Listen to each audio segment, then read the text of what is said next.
একটা দলের সাপোর্টাররা নিজেরা জন্মের পর ফাইনালে যাইতে পারেনি, তারা অন্য দলের ফাইনালে চ্যাম্পিয়ন হওয়াতে উল্লাসিত করতেছে। অন্য দলের চ্যাম্পিয়ন হওয়াতে তারা মহা খুশি হয়েছে। অন্য দলের চ্যাম্পিয়ন হওয়াতে তারা রাস্তাঘাটে যা চিল্লাচিল্লি করতেছে। এত মানে এত রকম যে বা কী পরিমাণ মন মানসিকতা হলে এই রকম নিজের দল চেঞ্জ করে অন্য দলকে চাটাচাটি করা লাগে। বা অন্য দলে চাটাচাটি কেন করবা?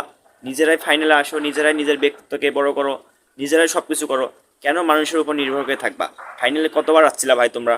ফাইনালে কি আসছো তোমরা? ফাইনালে এসে তোমরা কি জন্মের পর কখনো ফাইনাল খেলেছো? যে ফাইনালের টেনশন, ফাইনালের অনুভূতি তোমরা এটা বুঝবা। ওই যে এটা বোঝার কোনো প্রয়োজন নাই, অন্য দলকে চাটাচাটি করো। যদি কখনো ফাইনালে আসতে পারো তাহলে ভালো, আর না পারলে এরকম চাটাচাটি করেই বড় হও। ঠিক আছে? এটাই সবচেয়ে বড় কাজ তোমাদের জন্য। এটা একমাত্র তোমাদের দিয়ে হবে, বাকি অন্য কোনো টিম দিয়ে এটা হবে না।